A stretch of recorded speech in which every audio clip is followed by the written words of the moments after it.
Hello guys, जय श्री राधे, जय श्री कृष्णा। कैसे हैं आप सब? आई होप स्वस्थ होंगे, मस्त होंगे, अच्छे होंगे, मेरी वीडियो देख रहे होंगे। तो गाइस, कल मैंने आपको रामचरितमानस का सुंदर कांड का पाठ सुनाया था। उसमें से जब हनुमान जी लंका जा रहे थे सीता माता का पता लगाने के लिए, तो वहाँ पे उन्होंने विभीषण से सीता माता का पता पूछा और वहाँ पर गए। वो उन्होंने क्या क्या देखा कि लक्ष्मण उन्हें लक्ष्मण नहीं, सॉरी, रावण उन्हें सीता माता को कैसे डर दिखाता है, अपना सब कुछ देखा है। आइए मैं आपको बताती हूँ। भवन गयो दस कंधर, हिया पिसाचनि बन, सीतहि त्रास दिखावहि, धरे रूप बहुमन। यूं कहकर रावण घर चला गया। ऐसा कर कर रावण अपने घर चला गया। यहाँ राक्षसियों के समूह बहुत से बुरे बुरे रूप धरकर सीता माता को अपना भय दिखाती हैं।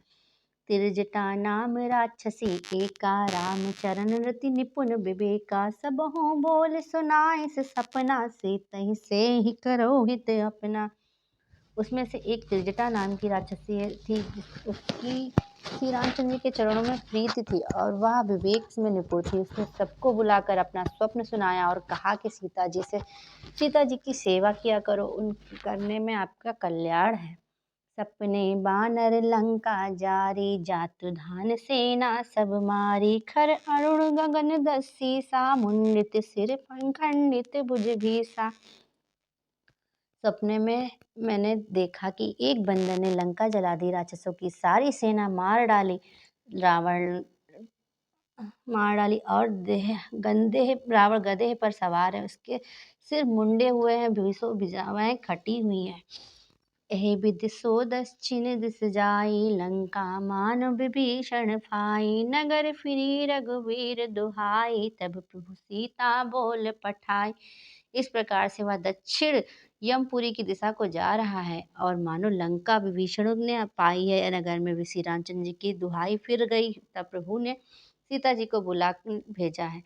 यह सपना मैं कहूँ पुकारी, हुई है सत्य गए दिन चारी, तास बचन सुनते सब डरी, जनक सुता के चरणे परी। मैं पुकार कर निश्चय के साथ कहती हूँ कि यह स्वप्न कुछ ही दिनों में बाद सत्य होकर रहेगा। उसके वचन सुनकर ये सब राक्षसियाँ डर गई और राम जानकी जी के चरणों में गिर पड़ी। जहाँ तहाँ गए सकल तब, सीता कर मन सोच, मास दिवस बीते मोहि, मारे निश्चर पोच। तब इसके बाद वे सब जहाँ तहाँ चली गई। सीता जी मन में सोच करने लगी कि यह 1 महीने बीत जाने पर नीच राक्षस रावण मुझे मारेगा। तिरजटासन बोली कर जोरी, मात विपत संगनी मैं तोरी, तजहु देह कर बेग उपाय, दसहु बिरो अब नहीं सही जाए। सीता जी हाथ जोड़कर तेजस्सा से बोली, हे माता, तू मेरी विपत्ति की संगिनी है, जल्दी से कोई ऐसा उपाय बताओ जिससे मैं शरीर छोड़ सकूं। विरह असह्य हो चला है, अब यह सहा नहीं जाता है। आन काट रच चिता बनाई, मात उनल पुन देह लगाई, सत्य करहि मम प्रीत सयानी, सुने कुश्रवण सूल समबानी। काठ लगाकर चिता बनाकर सजा दे हे माता, फिर उसमें आग लगा दे। हे सयानी, तू मेरी प्रीति को सत्य कर दे। रावण की सूल के समान दुख देने वाली वाणी कानों से कौन सुने। सुनत बचन पद गहि समझाइस, प्रभु प्रताप बल सुजस सुनाइस, निसना अनर्मल सुन सुकुमारी, अस कही सो निज भवन सिधारी। सीता जी के वचन सुनकर त्रिजटा ने चरण पकड़कर उन्हें समझाया और कहा, प्रभु का प्रताप बल और सुयस सुनाया है। उसने कहा, हे सुकुमारी सुनो, रात्रि के समय आग नहीं मिलेगी। ऐसा कहकर वह अपने घर चली गई।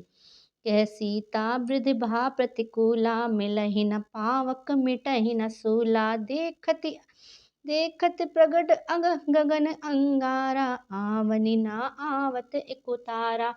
सीता जी मन ही मन कहने लगी, क्या करूं, विधाता की विपरीत हो गया है। विधाता ही विपरीत हो गया है। न आग मिलेगी, न पीड़ा मिटेगी। आकाश में अंगारे प्रगट दिखाई दे रहे हैं, पर पृथ्वी पर एक भी तारा नहीं आता। पावक मैं शशि स्रवत न आगी, मानहु मोहि जान हत भागी। सुनहि विनय मम बिटप अशोका, सत्य नाम हर करु हरु मम शोका। चंद्रमा अग्निमय है किंतु वह भी मानो मुझे हतभागिनी जानकर आग नहीं बरसाता। हे अशोक वृक्ष मेरी विनती सुनो, मेरा शोक हर ले और अपना अशोक नाम सत्य कर दे।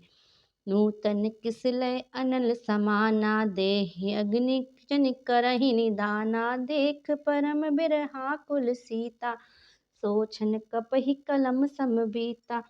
तेरे नए नए कोमल पत्ते अग्नि के समान हैं। अग्नि दे विरह रोग का अंत मत कर, अर्थात विरह रोग को बढ़ाकर सीमा तक ना पहुंचा। सीता जी को विरह से परम व्याकुल देखकर वह क्षण हनुमान जी को कल्प के समान बीता।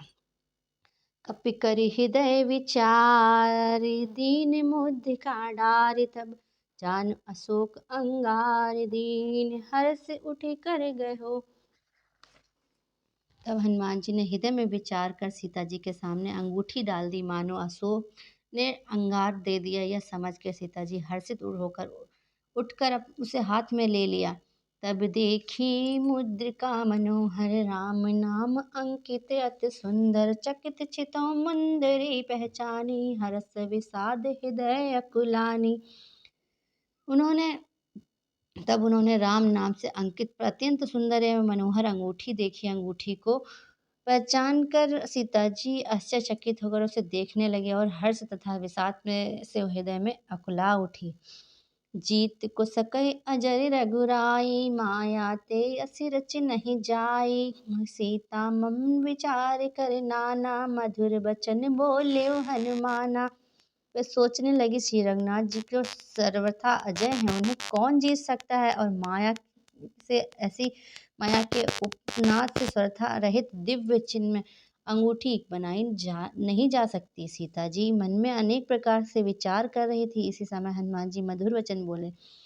रामचंद्र गुण बरनय लागा, सुनतहि सीता का दुख भागा। लगी सुने श्रवण मम लाई, आद्यु ते सब कथा सुनाई। वे श्री रामचंद्र जी के गुणों का वर्णन करने लगे, जिनके सुनते ही सीता जी का दुख भाग गया। वे कान और मन लगाकर उन्हें सुनने लगी। हनुमान जी ने आदि से लेकर सारी कथा कह सुनाई। श्रवणामत जहि कथा सुहाई, कहि सो प्रकट होत किन भाई। तब हनुमंत निकट चले गयो, फिर बैठी मन विस्मय भयो। सीता जी बोली, जिसने कानों के लिए इतनी अमृत रूप या सुंदर कथा कही, वह हे भाई प्रकट क्यों नहीं होता।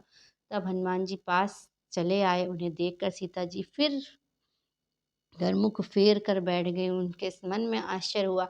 रामदूत मैं मात जानकी, सत्य शपथ करुणा निधान की। यहाँ मुद्रिका मात मैं आनी, दीन राम तुम कही सही दानी।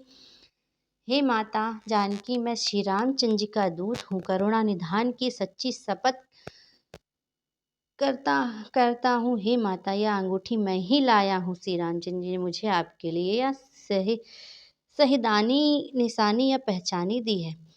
नर बानर संग कहूँ कैसे, कही कथा भई संगत जैसे। सीता जी ने पूछा, नर और वानर संग का कहो कैसे हुआ। तब हनुमान जी ने जैसे संग हुआ था वह सब कथा कही। कपि के बचन सप्रेम सुन, उपजा मन विश्वास। जाना मन क्रम वचन यहाँ, कृपा सिंधु कर दास। हनुमान जी के प्रेम युक्त वचन सुनकर सीता जी मन में विश्वास उत्पन्न हो गया। उन्होंने जान लिया कि यह मन वचन और कर्म से कृपा सागर श्री रघुनाथ जी का दास है। हरिजन जान प्रीत अति गाढ़ी, सजन नयन पुल कावली बाढ़ी। बूढ़त बिरह जलधि हनुमाना, भयो तात मोह कहो जल जाना। भगवान का जन्म सेवक जानकर अत्यंत गाढ़ी प्रीति हो गई। नेत्रों में प्रेमाश्रुओं का जल भर आया और शरीर अत्यंत पुलकित हो गया। सीता जी ने कहा, हे तात हनुमान, विरह सागर में डूबती हुई मुझको तुम जहाज हुए। अब कहूँ कुशल जाऊं बलिहारी, अनुज सहित सुख भवन खरारी। कोमल चित कृपाल रघुराई, कप के हेतु धरे ठुराई। मैं बलिहारी जाती हूँ। अब छोटे भाई लक्ष्मण जी सहित खर के शत्रु सुख धाम प्रभु का कुशल मंगल। कहो श्री रघुनाथ जी तो कोमल हृदय और कृपालु हैं। हे हनुमान उन्होंने किस कारण यह निठुरता धारण कर ली।